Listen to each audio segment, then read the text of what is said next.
Buenas noches, buenas tardes, buenos días. No sé en qué momento nos está viendo, pero siempre es un buen momento para hablar de la gente de bien. Eh, el programa de hoy es sobre los Uribe Vélez, una familia ampliamente conocida en Antioquia y en Colombia. Vamos a hablar de Alberto Uribe Sierra, que es el gran patriarca de esta familia, y quiero hacer una salvedad porque es muy bueno como ir marcando un glosario de términos.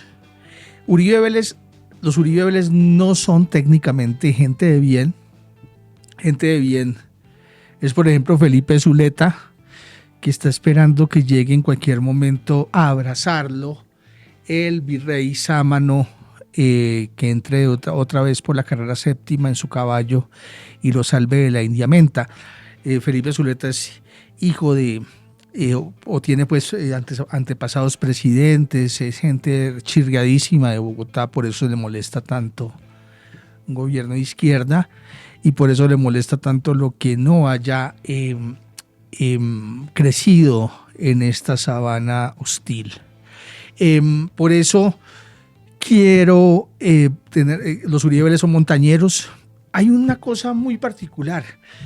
Felipe Zuleta empezó siendo un gran uribista por allá en el 2002, pero él terminó siendo antiuribista en el 2010, pero no por sus ideas progresistas, sino porque le molestaba que un montañero estuviera en el Palacio de Nariño. Entonces hay que diferenciar bien eso.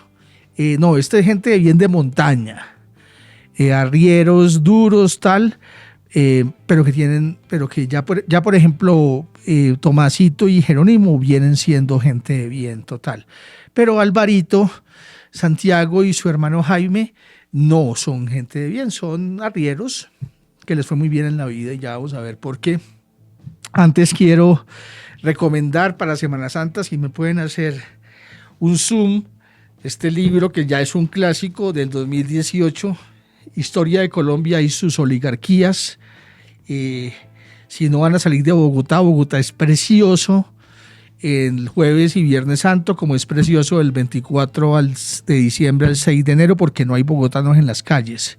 Entonces, disfruten el silencio y les recomiendo muchísimo del maestro Antonio Caballero. Es un libro maravilloso porque él mismo ilustró esta rara historia de Colombia, y era un gran caricaturista. Nos hace muchísima falta el señor Antonio Caballero, recomendadísimo. Saludamos a nuestro invitado permanente, que es el señor Bojotico. Este miércoles, este programa es grabado el miércoles, ¿a qué estamos hoy? 25. Miércoles 25 de marzo. Él dice que ya está terminada la guerra en Irán, pero es mentira. En Irán todavía resisten, pero el señor dice que ya cumplió. Por cierto, esta fue una semana de grandes revelaciones en el canal Caracol, donde dos de sus más distinguidos presentadores fueron despedidos por casos relacionados con acoso sexual. Este señor es un experto en el acoso sexual, salúdenlo. Su esposa Ivana, una modelo checa, o más bien una socialite checa, que fue su primera esposa, porque eres tan malo, maldito, lo denunció por violación. Eso está pues en las memorias de Ivana, después se retractó. El señor tiene 34 denuncias por agresiones sexuales. 34. Además de toda la gente que está matando en Irán. Es magnífico este señor. Es magníficamente perverso. Entonces lo vamos a tener aquí siempre azotándolo. Es un gran amigo de la derecha colombiana, como ya se los había presentado. Y tiene de asesor a un íntimo amigo de Uribe, que es Marco Rubio, el señor que está intentando meterse a la brava Cuba sin importar cuántos niños van a morir. Acuérdese que él se alimenta de el odio y la muerte. Así que pues con esta mala energía empezamos el programa. En 1982, Álvaro Uribe fue escogido por el gobierno nacional como alcalde de Medellín, 1983, perdón. Hasta 1988, esto eran decretos, se elegía al alcalde, el gobierno elegía por decreto al alcalde. En 1988 empezó la elección popular de alcaldes, donde la gente igual pues tampoco tuvo mucho criterio, porque escogió a Pastrana, por ejemplo, en Bogotá. Pero en esa época, Álvaro Uribe Vélez, me quedé con bojotico, es que es muy rico, Álvaro Uribe Vélez era alcalde de Medellín. O fue destituido de la alcaldía de Medellín, perdón. En esa época, después de ese año, él pasa a ser director de la Aeronáutica Civil, donde pues es famosa la cantidad de licencias que le dio a emprendedores paisas que llevaban mercancía hacia Estados Unidos en avionetas, volando muy bajito para que no los pillaran los radares. También fue un tipo de avanzada que permitió la construcción de pistas de aterrizaje en plena selva del Urabá. Pero bueno, en esa época su papá, Alberto Uribe Sierra, vivía un momento de expansión económica, territorial. Dos de sus fincas, la Carolina en Yarumal, que era administrada por su hijo Santiago Uribe Vélez, y las Guacharacas en San Roque, eran muy prósperas, muy grandes, inmensamente grandes. Tenía un personal numeroso, casi que centenar, que estaba muy inconforme con los pagos que no recibían por parte del señor Alberto Uribe Sierra, y además por el trato.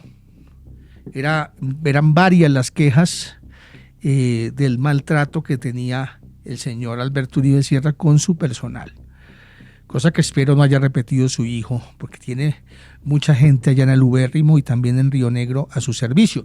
En ese caso son como grandes señores feudales, poseedores de tierras inmensas, que son, como lo describió el investigador Iván Cepeda, latifundios o pequeñas tierras, pequeñas patrias que hacen en medio de un departamento. Recomiendo también ese libro, A las puertas del Ubérrimo, de Iván Cepeda. Hemos olvidado lo gran investigador que es Cepeda. Pero bueno, en 1983 el señor Alberto Uribe Sierra no podía ir a su finca, qué pesar, en San Roque.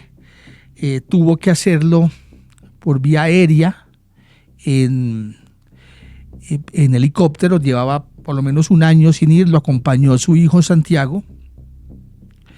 Y ese día de 1983 se presentó una docena de hombres armados que no dijeron a qué grupo armado pertenecían. Eso está muy claro, está muy claro que hay una nebulosa en eso, porque no se sabe si pertenecían a delincuencia común, si eran trabajadores de ellos buscando algún tipo de resarcimiento por lo que debían, o si era efectivamente la guerrilla, como ha dicho en su narrativa Uribe. El punto es que ellos quieren entrar a la Guacharacas, no los dejan entrar, y se forma una balacera donde cae muerto el señor Alberto Uribe Sierra y donde sale herido su hijo Santiago. Apenas se entera de esto, Álvaro Uribe Vélez está en Medellín, agarra un helicóptero que se lo prestó, como después supimos, por los registros que hay de Tranquilandia. Tranquilandia ocurriría 2 años después de estos hechos. Era el mayor laboratorio de coca del Caquetá. Fue una traición, dice el señor Gonzalo Rodríguez Gacha, alias el mexicano, que era dueño de Tranquilandia, que fue una traición de las FARC el haber quemado y haber delatado ese laboratorio de coca, y allí se decomisa ese helicóptero donde Álvaro Uribe vuela hasta las Guacharacas intentando rescatar a su padre. Hay que poner contexto y hay que ser justos. En ese momento, en el 83, el señor Pablo Escobar era suplente de Jairo Ortega en la Cámara de Representantes. O sea, era un tipo legal. ¿Habían sospechas? Sí, por supuesto. Después vendría la gran investigación de María Jimena Duzán y Guillermo Cano, donde recuerdan que el tipo estuvo preso por narcotráfico mientras trataba de meter droga al Ecuador. Y aparece la famosa foto de Pablo Escobar sonriendo con la placa de la policía cuando lo estaban registrando. Una foto que muchos de sus fanáticos conservan en camisetas. Bueno, Uribe no puede aterrizar para rescatar a su padre. Su papá muere ahí, Santiago se salva.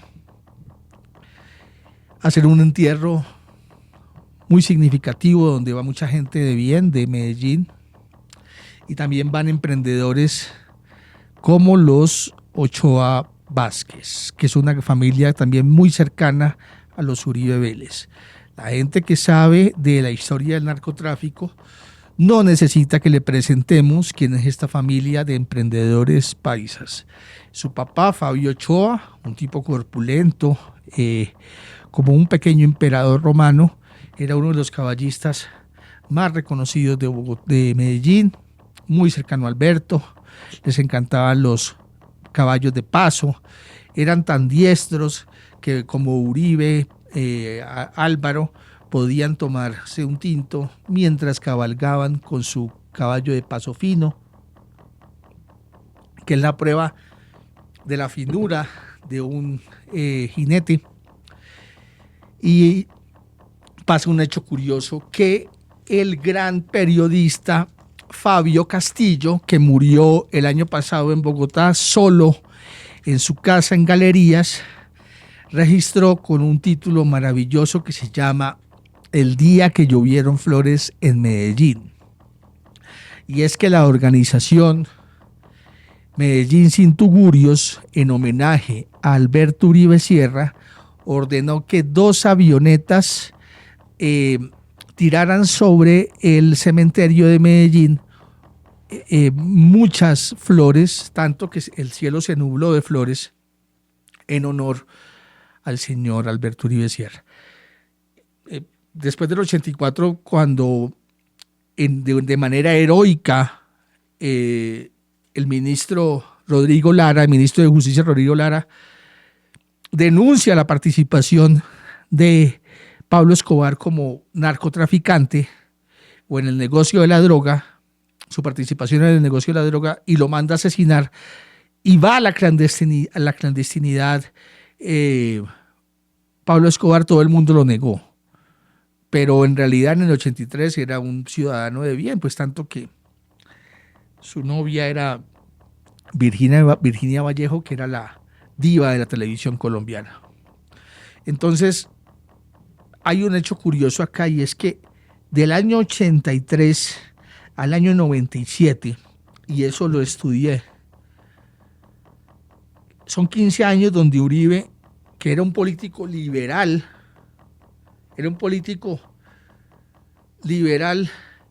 pero con un godo pues adentro tenaz, pero él era del Partido Liberal, jamás nombra a su padre. Nunca hubo una cruzada de Uribe diciendo pues que a mi papá lo mataron las FARC. Esa cruzada la emprende él después de ser gobernador de Antioquia. Es muy curioso porque él lo agarra de campaña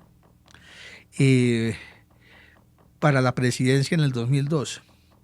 Pero el punto es que ir a Medellín Uribe fue elegido gobernador en el 95.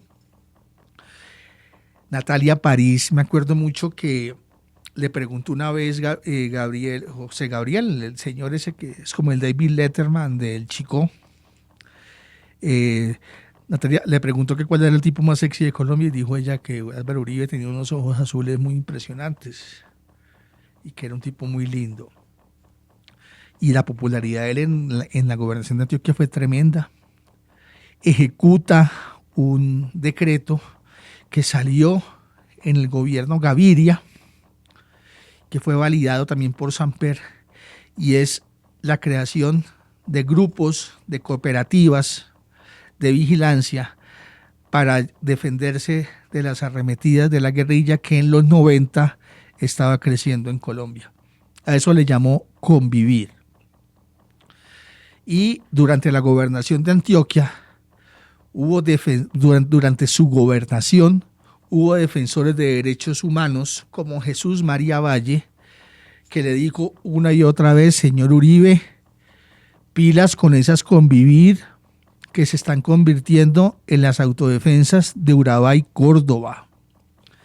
Pilas que allá hay unos hermanos de Amalfi, tierra próspera, que se llaman Fidel, Vicente y Carlos Castaño. Estos tipos formaron parte del cartel de Medellín, pero en la disputa de poder que ejercen contra Pablo Escobar crean los Pepes y se unen, que son los perseguidos por Pablo Escobar, y se unen con el cartel de Cali y también con el bloque de búsqueda en cabeza de Hugo Aguilar, quien después sería gobernador de Santander y uno de los patriarcas de clan más poderosos de Santander. Aquí nos están matando, van a haber masacres en Ituango. Por eso la pelea con Ituango, la tierra de Ituango tiene un pasado. La tierra de Ituango necesita ser escarbada porque ahí se esconden secretos durísimos y además ahí están cuerpos de desaparecidos. Esa tierra sagrada y esa tierra se inundó para crear una represa que aún hoy suscita mucha controversia. Uribe no le hizo caso a Jesús María Valle y hace lo que él acostumbra hacer con la gente que defiende derechos humanos, que es tildarla de guerrillera. Entonces empezó a decirle: señor Jesús María Valle, ese abogado es un guerrillero, yo no le voy a parar bolas a eso. Pues aparecen las masacres de La Granja y El Aro, en donde hay registros de testimonios de paramilitares que afirman que el helicóptero de la gobernación de Antioquia sobrevolaba El Aro mientras Abate, los paramilitares mataban campesinos antioqueños. Y eso está todavía vivo. Y a Jesús María Valle lo mata la banda La Terraza, que era de Don Berna. Lo matan enfrente de su hermana, a la que le hacen ver el asesinato en su oficina. Ese crimen pesa sobre Álvaro Uribe Vélez. Ese proceso está abierto. Y por ese proceso es que en el año 2014 el señor Iván Cepeda le hace un debate en el Senado de la República. Porque lo acusó no solamente de la omisión en el caso del asesinato de Jesús María Valle y su omisión al permitir o al no hacer lo posible para evitar las masacres del Aro y La Granja en Ituango, sino que le estaba demostrando con pruebas que en la finca Guacharacas, propiedad de su padre, que después fue vendido a los hermanos Gallón Henao, que murió Santiago hace poquito, quienes fueron satánicamente célebres por haber asesinado al señor Andrés Escobar en un parqueadero de Medellín, porque todo lo que se asocia con Uribe termina en estas historias tan macabras. Le vendieron una parte de Guacharacas a los Gallón Henao. Y ahí, dice Cepeda, se formó el bloque Metro de las Autodefensas Unidas de Colombia.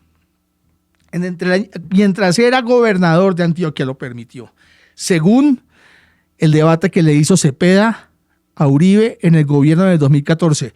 ¿Qué hizo Uribe? Cepeda mostró 25 relatos de paramilitares, no fue solo Monsalve. Fueron 25 relatos. Y Uribe lo que hizo fue ir hasta la Corte Suprema de Justicia y denunciar a Cepeda por falsos testigos, por manipulación de testigos. Entonces la gente que dice que es que Cepeda está obsesionado con Uribe porque lo demandó, no, lo que hizo Cepeda fue que contrademandó a Uribe y 4 años después la Corte determina que el que estaba manipulando testigos, según pues las pruebas que ellos tenían, era Uribe, y por eso le abren un juicio donde termina pues siendo condenado por 2 delitos. Uno de ellos en segunda instancia fue desestimado, pero va a haber una tercera instancia y el otro se mantiene. O sea que Uribe técnicamente es condenado.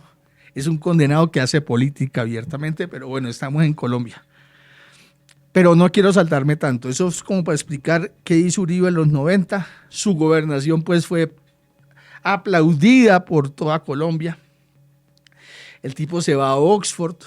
En ese interregno, su hermano Jaime, porque son Santiago, ahí están los hermanos.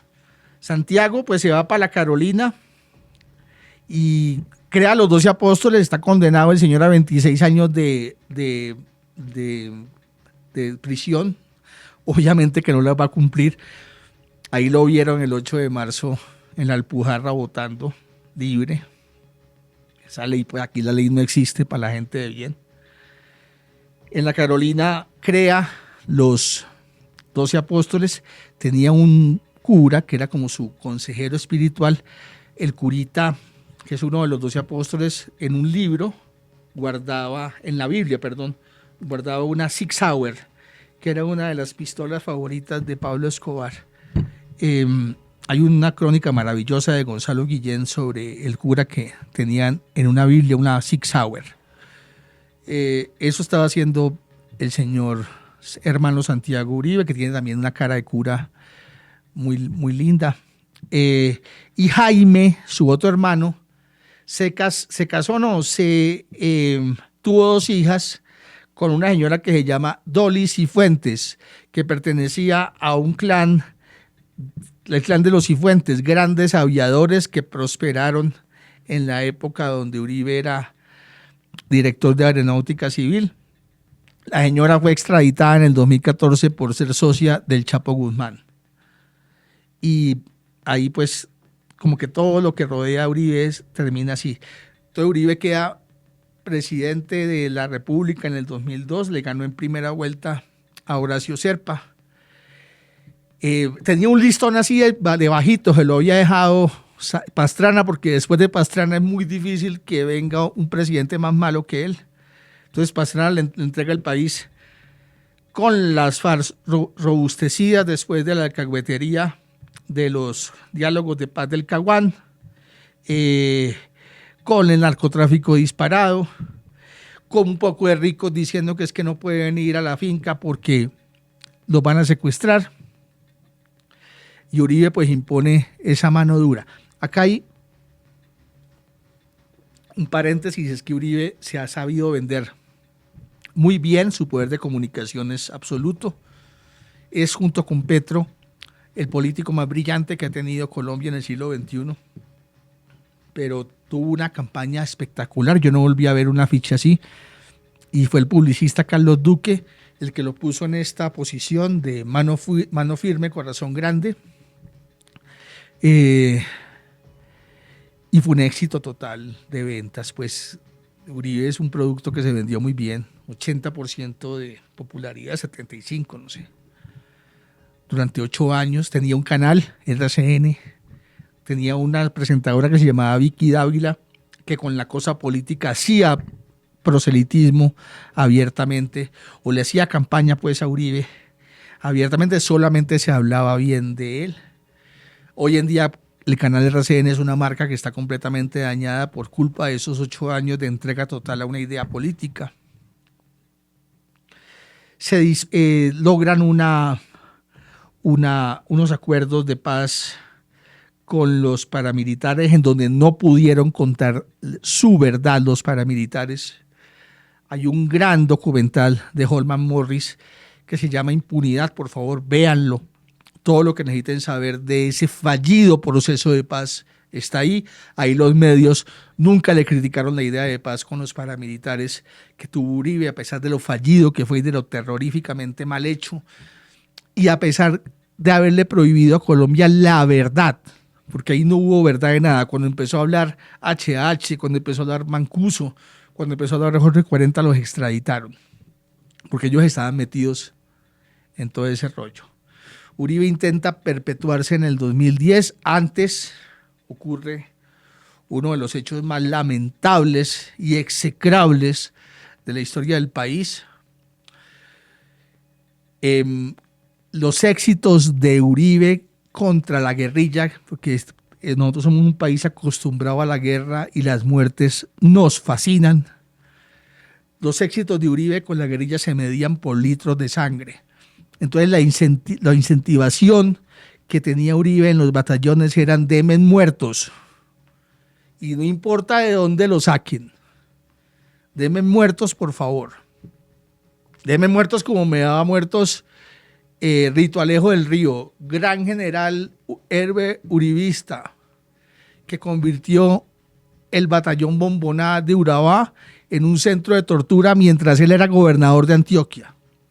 Y en el 2002, en el Salón Tequendama, a pesar de que ya había sido degradado del ejército, Uribe le ofrece, en el Salón Rojo del Hotel Tequendama, Uribe le ofrece un agasajo, un homenaje a Rito Alejo del Río. Entonces, en el 2008 se destapa que esa ambición que tenían los comandantes por presentar bajas se transformó en los mal llamados falsos positivos. Yo digo mal llamados falsos positivos porque falsos positivos es una categoría que no explica lo que pasó. Lo que pasó es que usted, señora, que tenía un hijo, que estaba estudiando en provincia o trabajando, ganándose el pan de manera honesta y necesitaba trabajar, caía en redes de trabajo, engañados se iban a provincias, dizque a labrar la tierra, porque eso había una red, montaron una red y allá se encontraban con la verdad, y es que la verdad es que los mataban en el campo y los hacían cavar sus propias tumbas y ese era el tal trabajo y nunca más lo volvieron a ver. Así murieron personas con síndrome de Down, personas que no tenían absolutamente nada que ver con el conflicto. Fueron campesinos y gente pobre que los asesinaron y los hicieron pasar por guerrilleros, les ponían las botas mal puestas. Y aquí tenemos sinvergüenzas como Miguel Polo Polo, que afortunadamente tuvo su voto castigo, que se burló de la lucha de las madres de Soacha. Gente que llevaban de Soacha o caña para asesinarlos. Falsos positivos, una categoría muy pobre, hay que decirlo. El ejército mató a 6.402 muchachos pobres y los hizo pasar por guerrilleros, porque acá los pobres no los van a respetar jamás. Dicen que soy populista por eso, pero es que pasa, ahí está la historia, léanse la historia de Colombia y sus oligarquías. Y entonces se destapa el rollo de los 6.402 falsos positivos, que ahora es un juego. Dicen pues que es que a nosotros no nos duelen los 6.402, que la izquierda usó eso para hacer política. Y Uribe intenta perpetuarse en el poder, no lo deja Iván Velázquez, gran héroe nacional, magistrado honesto, que se tuvo que ver con él la cara desde Antioquia, porque era fiscal en Antioquia y fue el que se pilló lo del parqueadero Padilla, donde a 3 cuadras de la Alpujarra existía todo una oficina de pagos a paramilitares. A los fiscales que investigaron eso, a excepción de Iván Velázquez, lo mataron. Ese es otro libro que hay que leer, el de Diana Salinas. Entonces, Iván Velázquez le quita a Uribe esa posibilidad de tener un tercer mandato. Se mete de senador, se tiene que salir del Senado porque ya referenciamos cómo le salió de mal este episodio con Cepeda, que todavía pues sigue pesando sobre él. Paralelo a eso, sus hijos durante el gobierno crean una fortuna a punta de manillas, dicen ellos. Ese tema de las zonas francas y de los centros comerciales de los hijos de Uribe tienen que responderse, y tiene que responder el papel que jugó Jorge Pretel en esa legitimación de esos terrenos. Porque yo veo por ahí a Tomás y a Jerónimo que tienen 45 años, pero parecen como si tuvieran 20, 22, nunca son adolescentes perpetuos. Ahí siguen haciendo política y saboteando como el papá. Por cierto, ¿por qué no prestaron servicio militar? Esta semana, el lunes 23 de marzo, un avión Hércules que fue donado por este señor lindo que tenemos acá al gobierno de Duque, un avión Hércules hecho en 1983, despegó de Puerto Leguízamo con 128 soldados que son gente pobre, campesinos de Colombia. Apenas sobrevoló un poco y cayó, y van 70 muertos hasta ahora. Los que se salvaron fueron los soldados que se alcanzaron a tirar. Y es otra muestra más que en la guerra y en cualquier forma de guerra los que mueren son los pobres. ¿Por qué el señor Uribe no mandó nunca a Tomás y a Jerónimo a la guerra si él estaba tan convencido de eso? Si la sigue pregonando, nunca lo vamos a saber. O sí, pues los ricos nunca mandan. En la guerra solamente mueren los jóvenes pobres. Hoy Uribe goza de buena salud. Espera volver a gobernar en cuerpo ajeno como hizo con Duque.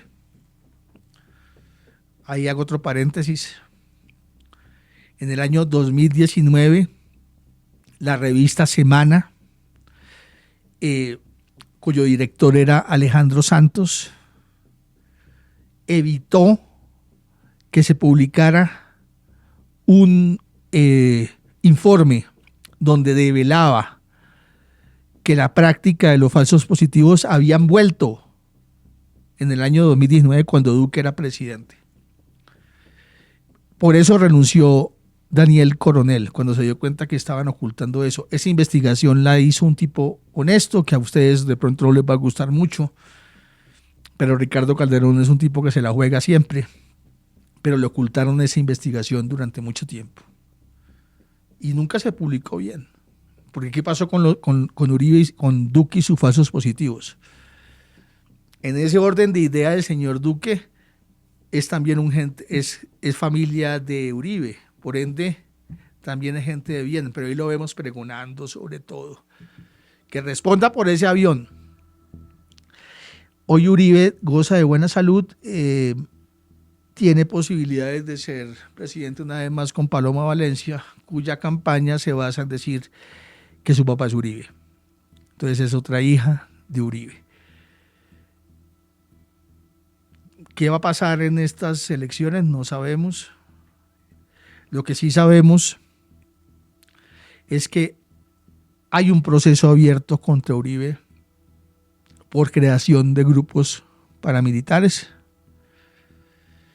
Lo de la condena por manipulación de testigos es un apéndice solo de esto. Y también hay un proceso abierto de Uribe contra Uribe por el asesinato de Jesús María Valle.